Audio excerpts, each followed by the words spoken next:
Thunder are playing first. They're opening the show around 10:30, and we're going on around 11:30, Right, maybe 11:45.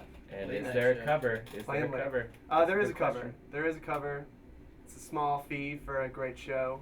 It's $10. Nice. And, I would pay that in a heartbeat. Small price Awesome. to pay. Yeah. All right, cool.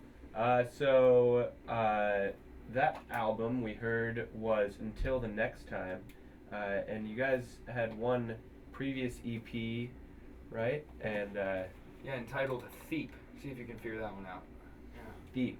I don't know if they will. Deep. I don't know if they will. I'll work on it.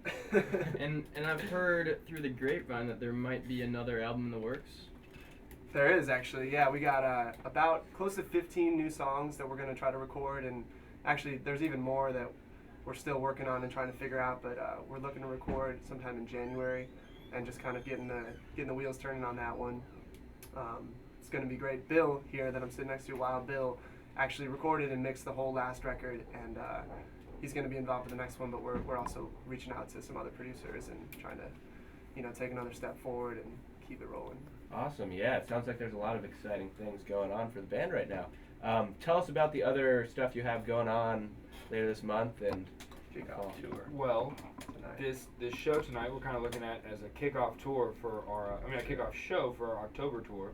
We're going to be playing with the Revivalists up in Carolina, and then we come back Halloween time, and we're going to be in Texas for the weekend before Voodoo, and then thank God we made Voodoo. We're all so happy about that. Super stoked. Huge. Yeah, that's great. Huge milestone for the band. We've been looking for that for a long time, and I think we're all really stoked about Voodoo. And then Saturday night, we are playing with the Revivalists at Tipitina's. That's September 1st. So we got to. It's November 1st. September's past. I'm kind of in the wrong month. September's like way gone. Yeah. But we're By then. excited about Halloween weekend and the upcoming shows with the Revivalists. All right, great. I think Jungle Jim has been dying to ask you guys. So you guys just got back from tour this summer. Can you tell us a little bit about that? Oh man, yeah, that was a great experience. It was our first nationwide tour. We played, I think, around 45 shows in like 40 cities from May through August.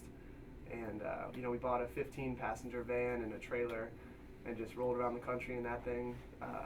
It was a really good time, really great experience, and we definitely tightened up as a band. And all of the songs that were kind of starting to come together really, we followed through on those, and it kind of became the songs for the next album. And so most of those we're going to be recording tonight at Blue Nile on Frenchman Street. So it was great. That's just kind of the next step for us, and we're trying to get on the road more and playing festivals and bigger shows and everything. So that was, like Bill said, just kind of like a milestone, another milestone. That's awesome. Now, if you could meet one musician, alive or dead, who would it be, and why would you do it? That's a tough question. Sorry to put you on the It's a spot very like tough that. question. Give me like 5 seconds to figure out which of my 8 paths I want to go down.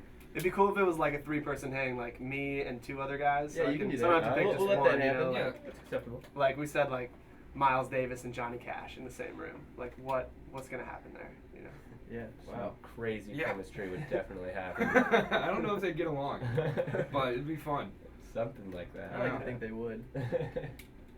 All right. Well, I think we're gonna make it back to the music now. Is there any finishing notes you guys would like to end on? Come out to Blue Nile tonight. It's gonna be a great show. Sexual Thunder opens up at 10:30.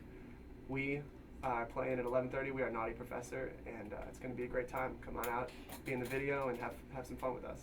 Guys, that's Naughty Professor. If you want to meet Jungle Jim or Calling All Homies, we'll be there too. It's going to be an awesome show. I mean, yeah. $10 is not, that's not very much for a great show on Blue Nile. We're going to get back, Naughty Professor, a little more music for you.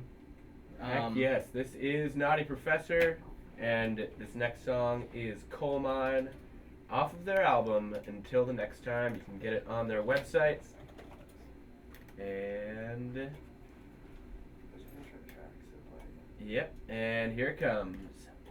Professor here in the studio to talk about some of those last couple tracks that you just heard. They were just telling us a cool story about how one of those tracks was formed.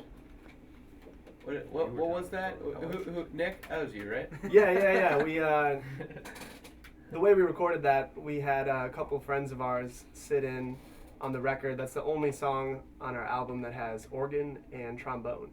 And they're just some close friends of ours, great musicians who we thought just could add a cool sound, cool flavor to the song. And the story was actually about the keys player. He's a friend of mine from high school in Chicago. He came in, and the first time he heard the song, Bill here hit record and let him just run through it, just first time. And he's like, okay, I think I know what I want to do, and let's do it again. And he just did a whole another full take of it, and that was it. He basically took, I think it was just those 2 tracks, and he just nailed it. Like, and the second one was mainly it, and might have chopped it up and used some of the first one. How did that work, Bill? Yeah, well, we just used both of them actually. It's tough to hear because he was executing his parts so well. Oh, those 2 but tracks. you get some stereo going on with those that. 2 keyboard tracks. First 2 things he laid down was pretty amazing. Got him at Oyster Po' Boy right after that. It was good New That's a Orleans good recording jam. studio. Yeah, shout out to Cole DeGenova. That's his name, the keys player. He's a great musician, Jeremy, good friend. Nice. Jeremy. And Jeremy Phipps on the trombone. Your roommate. Yeah, my roommate. That's right. Cole Another should badass be musician. Cole should be a DJ. Go by DJ Nova. Oh. Ooh, I like Wow. that. Ooh. Yeah. Done. He's in. Done. That was We'll have him it. in Now next is a week. DJ. Now, is that a typical way of writing a song, or how do you guys kind of put these songs together? Well, each song is different because each member of the band writes some portions of the song or brings in a song all by themselves. So, like, if one guy... So, you just heard 2 songs. One of them was me and Nick jamming to create the vibe of the song, and then the rest of the band came in and we filled out the tune. And the other one was that was Noah and Which one are we talking about? Ian. Coal Mine? Coal Mine. Yeah. And that was more, the song, Coal Mine was more like written when it came into rehearsal, and then we learned the parts. And so it's cool that we have 6 different guys, 6 different styles of writing music, and we just try to fit it into our mold whichever way it comes into practice, Yeah, wow, that's sweet. Cool. Yeah, and for those of you just tuning in, this is Naughty Professor still, and this is College Radio Day. Yeah, man, thank you. And- By the way, thank you for having us. I'm so honored to be here on College Radio Day. It's a really meaningful thing for us to Yeah, be we a part of. actually wanted to ask you guys what college radio means to you. That's why we're here today. It's because of wonderful college radio. So, any thoughts on that? What it means to you? Man, in all honesty, like, all jokes aside, it's a pretty important thing to get out there to the college audience, and this is our generation and our friends, and we want our crowd to be our age and our people, and that's a great way to get out there to them and kind of support local musicians and just people, our peers doing the same thing. We said our show at Blue Nile tonight opening is Sexual Thunder, and they came out of Tulane.